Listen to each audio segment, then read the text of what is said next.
Hello বন্ধুরা, good morning সবাইকে। আজকে মা আর মেয়ে দুজনে মিলে আমরা ছাতু খেতে বসে পড়েছি।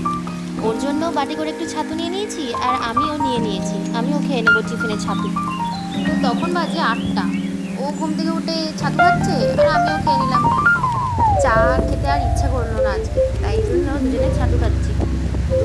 আর ও ওর দুষ্টুমি চালিয়ে যাচ্ছে, আমার ছাতুটার মধ্যে চামচ নিয়ে গোলাচ্ছে।